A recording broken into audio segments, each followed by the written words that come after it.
Cuando son las 5:03 en Venezuela, vamos a conectarnos en vivo y directo con Enrique Capriles Radonsky, ex candidato presidencial, líder de la oposición, gobernador del estado Miranda. Venezuela ha vivido un fin de semana lleno de una cantidad de circunstancias que nos hacen comentar con Enrique.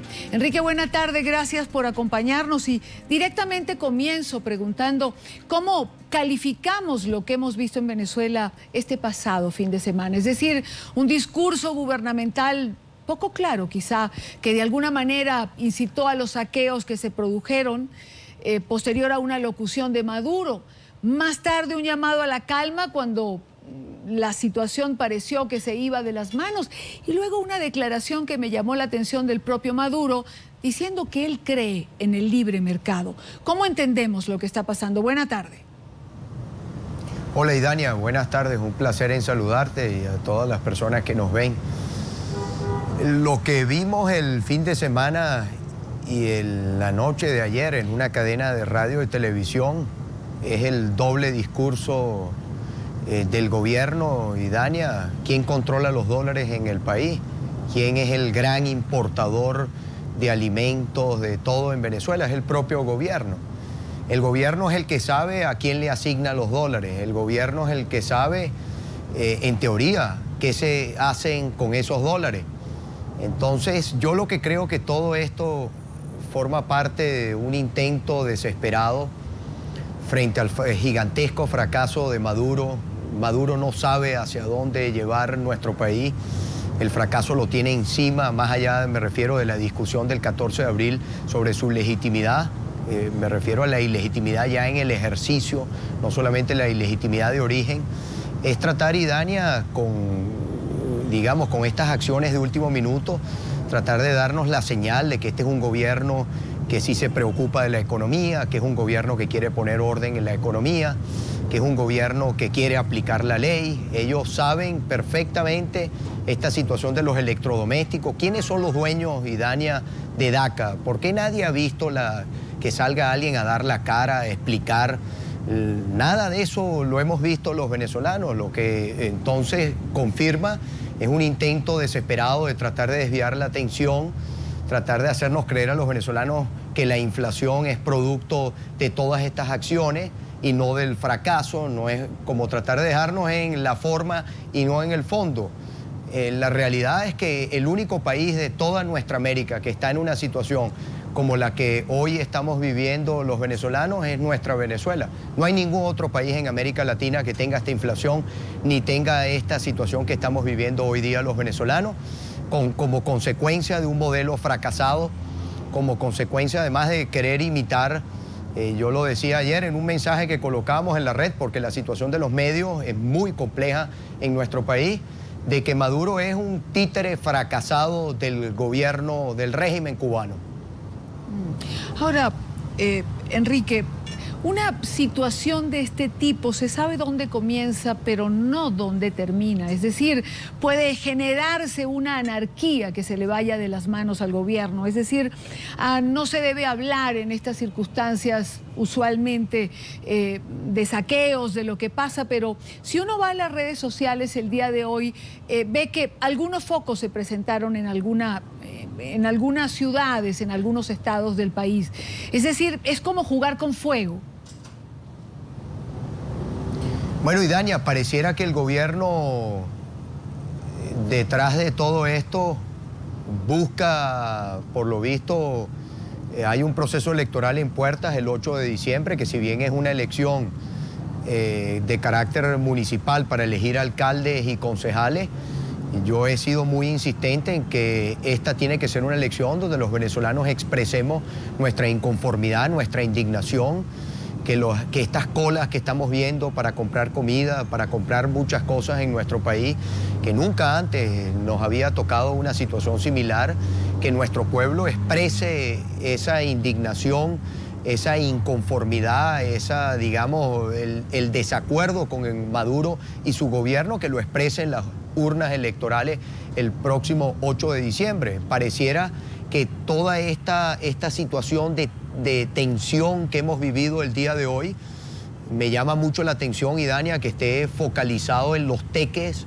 Ahorita a esta hora, casi todos los comercios en Los Teques, que es la capital de nuestro estado Miranda, están cerrados. La información que tenemos es de algunos motorizados, comandados, dirigidos por algún, digamos, líder del partido de gobierno. Pareciera que lo que hay es detrás de esta situación de anarquía, de violencia, es como dañar el proceso electoral del 8 de diciembre. Por allí sigue habiendo la información, es una información de carácter extraoficial, pero sigue llegando información de que el gobierno desearía, ante el escenario de perder las elecciones, de buscar alguna vía, algún atajo para suspender el proceso electoral del 8 de diciembre. Eso es algo que los venezolanos no podemos sacar de nuestra agenda, eso está allí. Y sin duda alguna un escenario de situación de desorden en la calle, pues significaría, como dicen, el gobierno serviría la mesa para suspender el proceso electoral, porque ellos saben lo que va a pasar el 8 de diciembre. Si nuestro pueblo sale a votar, esta va a ser una derrota contundente a Maduro y su gobierno. Le decía ahora al corresponsal de NTN 24 en Venezuela, yo le decía que viendo todos los estudios de opinión, todas las encuestas serias, no las que están al servicio del gobierno, no las que el gobierno utiliza cuando, digamos, para tratar de generar una matriz de opinión, sino estudios de opinión que ni siquiera salen públicamente. El Maduro tiene la peor evaluación en todos estos años, es un gobierno sumamente débil en cuanto al respaldo popular, y bueno, un gobierno débil como este, ¿a qué apela? Al miedo, a la amenaza, a tratar de hacer creer que es un gobierno de brazo firme, que es un gobierno que va a hacer cumplir las leyes, que es un gobierno que va a defender al pueblo. Mira, pura mentira, Idania. Tú ves todos los rubros. Tú ves, por ejemplo, el cemento. ¿Quién produce el cemento en el país? ¿Quién controla la industria cementera? El gobierno. ¿Y es que acaso el cemento a cuánto se vende? El cemento no se consigue. Hay una mafia del cemento, hay una mafia de la cabilla, hay una mafia de los materiales de construcción. Me refiero a productos que controla el gobierno. El propio gobierno, tú lo sabes, la yaca, que es un plato típico de los venezolanos en este mes. El propio gobierno dice que la yaca popular se va a vender 100% más caro que el año pasado. Entonces, el problema de fondo, ¿cuál es? ¿Es un tema de especulación que hay en el país, que están las leyes para combatir a los especuladores? ¿O es un problema del modelo económico que destruyeron la economía, destruyeron el aparato productivo y, como siempre, en vez de asumir y rectificar, están buscando el culpable, están buscando a quién cortarle la cabeza y no resolver el problema de la crisis económica que afecta a todos los venezolanos? Una pregunta Enrique, que se hace hoy mucha gente ante la circunstancia y la situación por la que atraviesa Venezuela, es finalmente quiénes son los malos, es decir, el gobierno o los empresarios. ¿Por qué lo pregunto? Fede Cámaras, que es el organismo que agrupa a los empresarios en Venezuela, en el día de hoy, en el transcurso del día de hoy, estaba viendo en la web que hacían un llamado diciendo que el gobierno tiene un plan orquestado para desacreditarlos. Y creo que vale la pena reivindicar que muchos empresarios en Venezuela, como los médicos, por ejemplo, trabajan en una circunstancia y en una situación bastante complicada y bastante difícil. Y Dania, el responsable, de acuerdo a todos los estudios de opinión, todas las encuestas, no para, digamos, quién creo yo que es el responsable. Para mí el responsable es el gobierno nacional y su política económica. Este es un modelo absolutamente fracasado, trasnochado. No hay ningún país en América Latina, tú ves el caso de Ecuador, tú ves Perú, tú ves Chile que va a elecciones ahorita, tú ves Brasil. Bueno, Argentina mejor que nosotros, pero queriendo imitar este modelo ahí tienes tú la inflación en Argentina. Todos los países en América Latina, Uruguay, Colombia, todos con un modelo distinto al venezolano. Y ahí están los resultados. Los países de América Latina están creciendo económicamente, reduciendo la pobreza en términos reales, y nuestro país, bueno, ahí está con una inflación la más alta del mundo. Ahora, cuando tú ves las mismas encuestas, me refiero a los estudios de opinión, esos que dicen de lo que evalúan el sentimiento de los venezolanos, cuáles son los principales problemas, quiénes son los responsables de ese problema, todas pues señalan al gobierno nacional como el primer responsable, pero abrumadoramente, de todos los problemas que estamos viviendo en el país. El responsable de la inseguridad, el responsable de la crisis económica, el responsable del desabastecimiento, de la escasez. Y Dania, porque el problema no es una lavadora, una nevera, un televisor. Ojalá ese fuera el problema del país. Ojalá el problema de nosotros en Venezuela fuera aplicarle todo el peso de la ley a unos especuladores y que con eso resolviéramos la crisis económica. Pero todos sabemos que este es un problema mucho más allá de eso. ¿Esto cuánto va a durar? Va a durar 3 días, 4 días, se acaban los inventarios. Algunas personas pudieron comprar unos artículos de, me refiero, lavadoras, neveras a un bajo precio. Bueno, ¿por qué se especula con dólares de Cadivi? ¿Por qué? ¿Es que acaso el gobierno no es capaz de controlar a ver a dónde llevan los dólares de Cadivi? Y Dania, el propio gobierno reconoció que se han perdido en empresas de maletín. El propio ministro Giordani, más de 25.000 millones de dólares se perdieron con empresas fantasma, con empresas de maletín.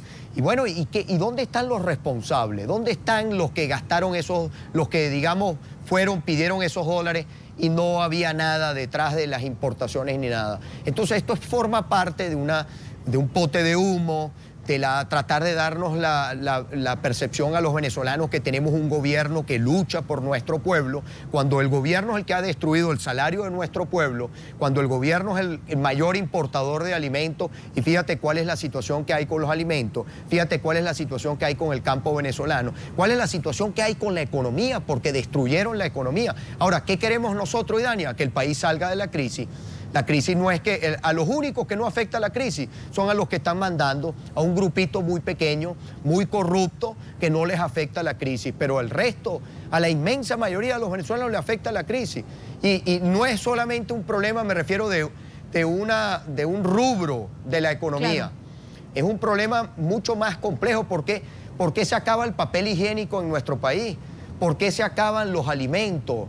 ¿Por qué se acaba la crema dental? Fíjate, por ejemplo, el gobierno, el tema de la gasolina. Tú tienes venezolanos haciendo colas de 5 horas en la frontera para poder echar combustible. ¿Por qué hay contrabando en la frontera? Un contrabando que se le fue de las manos al gobierno. Porque no hay oportunidades, porque no generan empleo.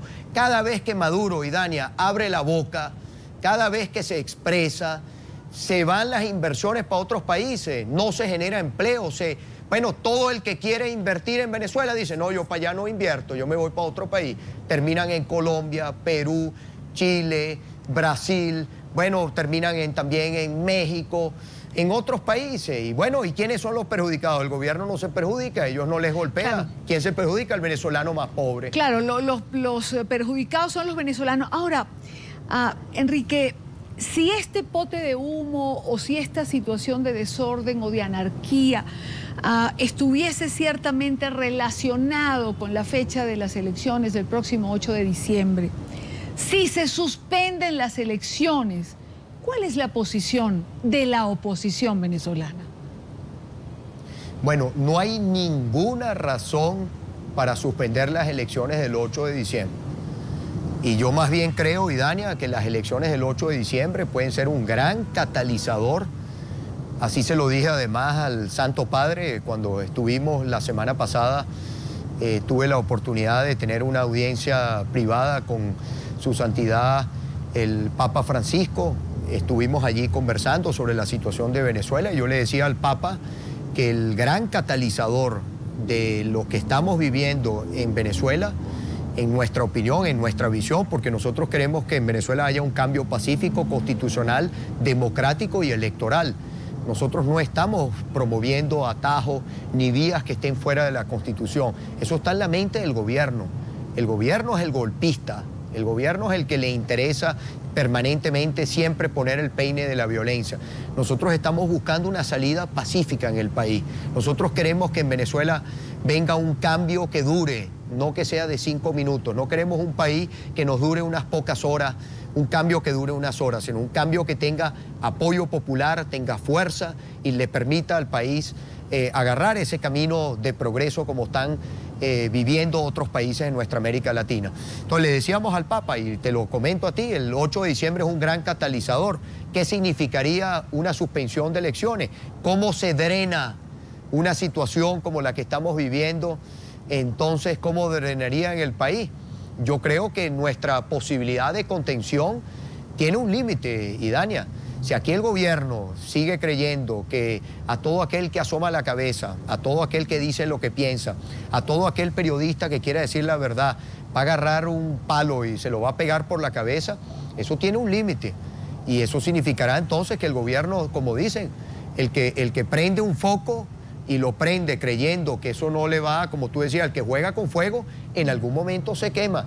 Nosotros seguimos insistiendo de que esto tenga una salida como queremos la inmensa mayoría de los venezolanos, pero también decirle con mucha firmeza al gobierno, no se equivoque y no crean que los venezolanos, que la tolerancia de los venezolanos y el deseo de los venezolanos de tener una salida constitucional, pacífica, electoral y democrática, signifique que los venezolanos están dispuestos a calarse cualquier cosa. Y bueno, también hacerle un llamado a la Fuerza Armada Nacional Bolivariana, nuestra Fuerza Armada. Yo lo también comentaba ayer.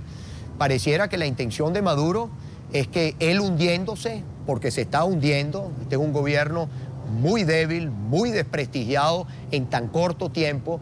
Eso pasa también por la ilegitimidad de origen, que pareciera que quiere llevarse en el barco que se hunde, quiere meter dentro de ese barco a toda la Fuerza Armada Nacional Bolivariana, porque lo que está es malponiendo en cada cosa, utilizando la Fuerza Armada para, bueno, violaciones en la Constitución, violaciones de principios que están establecidos en la Constitución. ¿Qué pensarán? Y es muy importante siempre dejar esa reflexión. ¿Qué pensarán los militares patriotas, los militares que están apegados a la Constitución de esta situación de anarquía, de violencia que está promoviendo Maduro? Yo creo que la Fuerza Armada, como todas las instituciones del país, tienen que dar una demostración y una señal clara de apego a la Constitución y de querer que el país tenga una salida en el marco de la Constitución.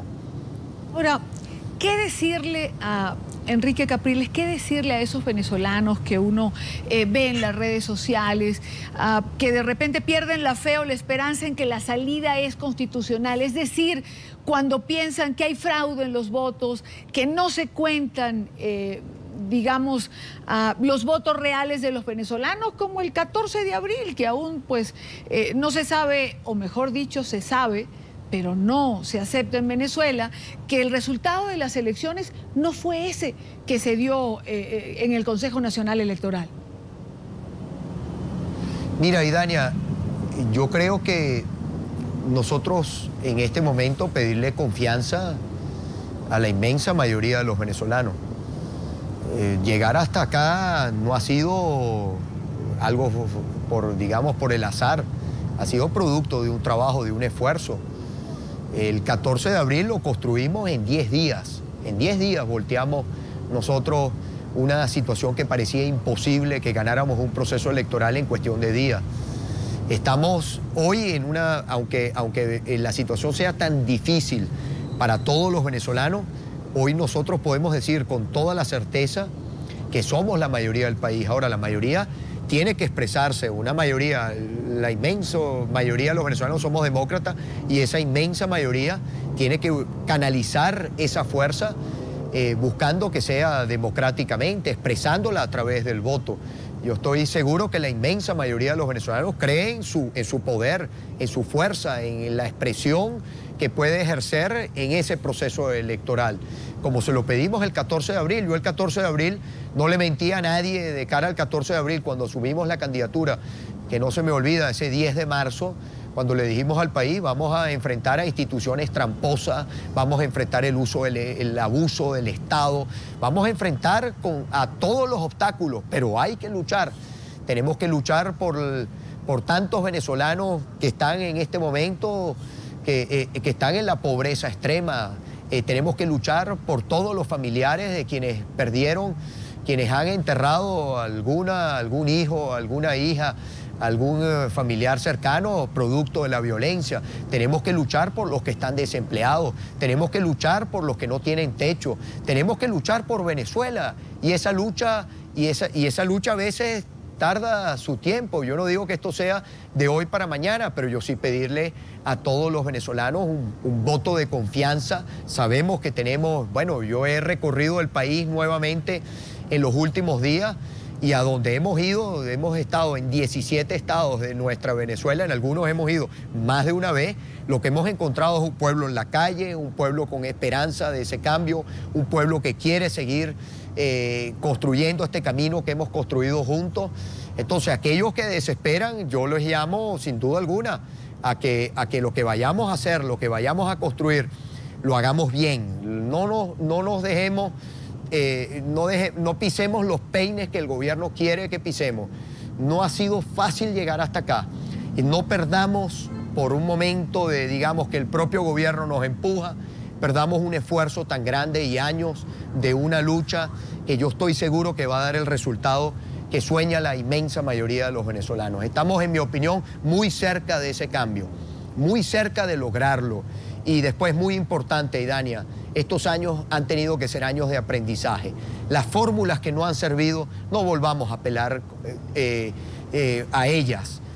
Muchas veces, como dicen, en río revuelto, ganancia de pescadores. Hay personas que les interesa, o bien porque están en el gobierno, o bien porque, bueno, también quieren, no sé, tienen su ambición, y la ambición personal es mucho más grande que el interés colectivo, que quisieran que todo se destruyera. Bueno, yo apelo a la inmensa mayoría de los venezolanos a que sigamos construyendo el camino que nos va a permitir tener la Venezuela que soñamos.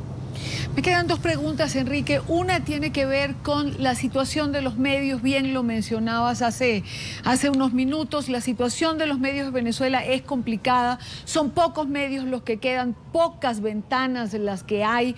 Hay más de 159, si no recuerdo mal, agresiones a la libertad de expresión en lo que va de 2013. 89, por cierto, creo que son agresiones físicas a periodistas. Los venezolanos apelan a medios internacionales como NTN 24 para conocer lo que está pasando en Venezuela. ¿Cómo realizar ese contacto, ese transmitir ustedes mensaje y llevar la información correcta? Bueno, Idania, sin duda este debe ser uno de los momentos más críticos desde el punto de vista de la libertad para informar de los medios de comunicación social en nuestro país. Venezuela ha tenido varios episodios y este es uno, sin duda alguna, muy crítico en nuestra historia. No solamente desde el punto de vista de la censura, sino de la autocensura. Alguna gente dice, bueno, ¿y por qué la autocensura? Bueno, porque utilizan todas las instituciones, amenazan con juicio a los dueños de esos medios de comunicación, amenazan a periodistas, meten la administración tributaria para amenazarlos con temas de ingreso, de cárcel por evasión fiscal. Bueno, tú escuchas cualquier cosa para tratar de coartar que el medio pueda informar con libertad y que los venezolanos puedan además decidir por qué medio quieran ser informados. Eso nos ha obligado a redoblar, triplicar, bueno, a hacer el contacto directo. Gracias a Dios tenemos energía, mucha energía, no nos cansamos, pero sin duda, Idania, el mensaje que hoy damos en algún estado del país, el mensaje que le dejamos, vamos al Zulia y dejamos un mensaje en el estado Zulia, los que están en el estado de Anzoátegui no se enteran. Eso es una realidad que hoy nosotros estamos luchando, distinto al caso del gobierno, que encadena la radio y la televisión todos los días, aunque creo que Maduro nos hace un favor cada vez que habla, creo que nos ayuda a que los venezolanos se den cuenta de que no hay futuro con Maduro y que representa el desastre, la destrucción del país. Pero bueno, quisiéramos, por supuesto, llevar nuestro mensaje de esperanza, nuestras propuestas, porque nosotros no estamos, lo dijimos en una oportunidad, yo no soy la oposición, yo soy la solución. Me refiero a lo que representamos. No es un proyecto individual, es un proyecto colectivo. Nosotros somos el proyecto para que en Venezuela nuestro pueblo gane mejor, coma bien, duerma tranquilo. Lo que propusimos de cara al 14 de abril, que el pueblo lo suscribió, que es que 3 cositas muy sencillas: que el pueblo gane bien, duerma bien y coma bien. Y desde allí, bueno, cuántas oportunidades no pueden salir un país como el nuestro, que tiene todo. ¿Qué le falta a Venezuela? Un buen gobierno. Tenemos todos los recursos, las reservas de petróleo más importantes del planeta, un pueblo maravilloso, recursos naturales, bueno, oro. Ahí tienes tú, por ejemplo, la situación del hierro, coltán que tenemos, bueno, destruidas las empresas básicas. Hoy dependemos de una renta petrolera que ya es insuficiente, crecen las importaciones de todo y no hay dólares para pagar. Bueno, pero eso no quiere decir que si cambia el gobierno, nosotros no podamos rescatar todas esas reservas y poner todas esas reservas a producir, poner todo ese talento a desarrollar el país y que nosotros podamos salir de la crisis económica muy rápido. Bueno, de eso se trata. Aquí hemos tenido que llevar el mensaje en forma directa, pero sin duda alguna el tema de los medios de comunicación y la libertad de expresión, la censura, Idania, ha llegado hasta los portales de internet. Por decirte un ejemplo, ¿no? La visita que hicimos a su santidad, hubo portales en internet que ni siquiera mostraron la foto del saludo que le dimos al Santo Padre. Portales de internet que mostraron fotos del Santo Padre con presidentes de otros países, pero que no se atrevieron a sacarnos a nosotros. Para que veas hasta dónde llega la censura, hasta internet. Ahora, precisamente la última pregunta tiene que ver con esa visita al Papa Francisco. Háblenos de ella, ¿cuál fue la acogida del Papa Francisco? Evidentemente es una visita, usted lo dijo, de carácter privado, y habrá cosas que quizás no se puedan decir, pero otras sí. Bueno, no fue a secreto de confesión, digo de carácter privado, porque era una audiencia, digamos, a puerta cerrada, que además era el espíritu que buscábamos en esa visita al Santo Padre. No fue a tomarnos una foto, la foto reseña el momento, pero no fuimos a buscar una foto.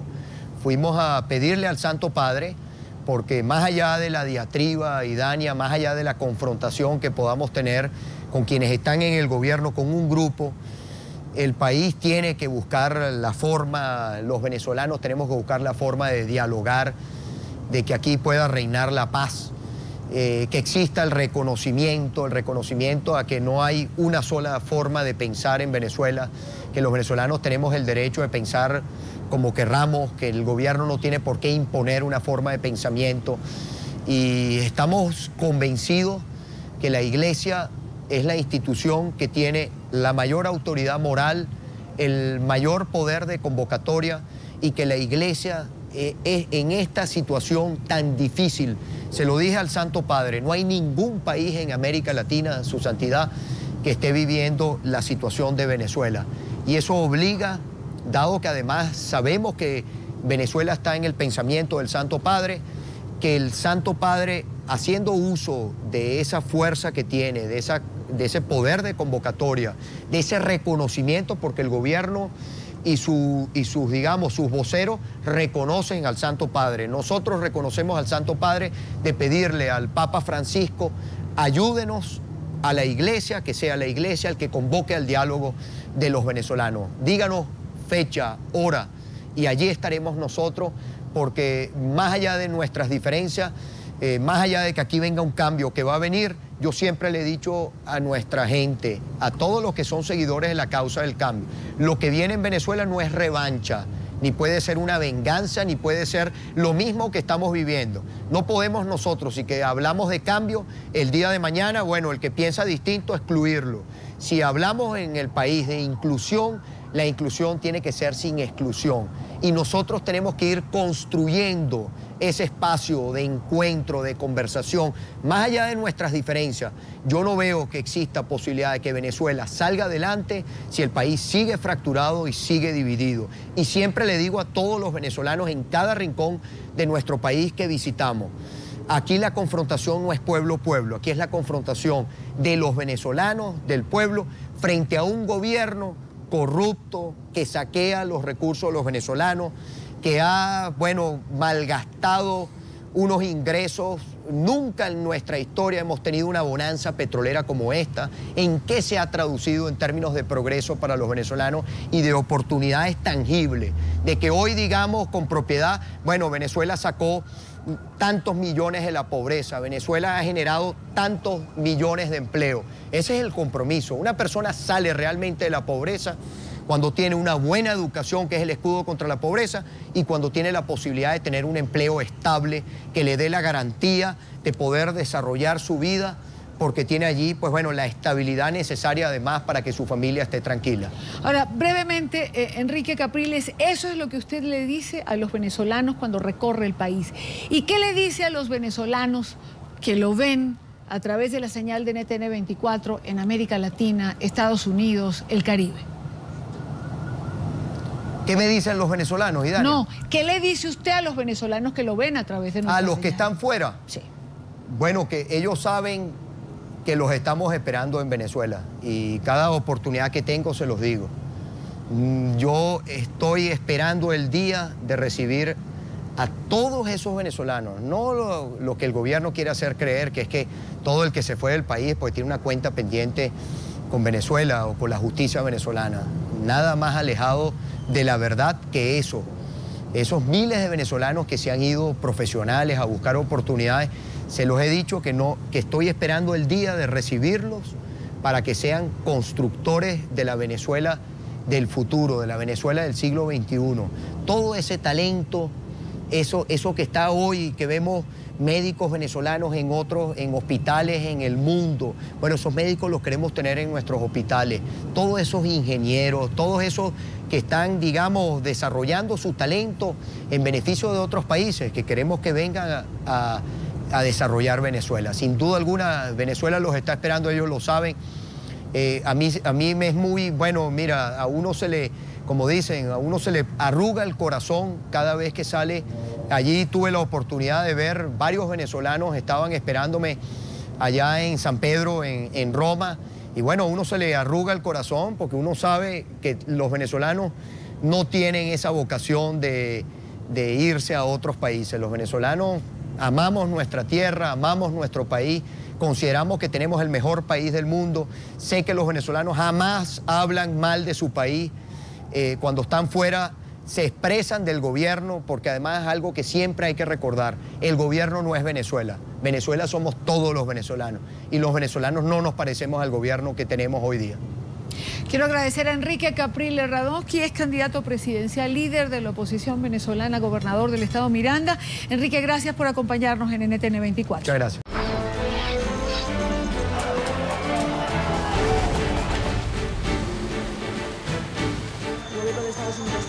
La administración Obama ha entregado 3 documentos sobre su esquema de seguimiento a las comunicaciones revelado por las filtraciones y la responsabilidad de la elección contra la lista de la Álvarez. Las elecciones presidenciales de Venezuela, donde resultó electo mandatario de este país, Nicolás Maduro, ya que la organización no tuvo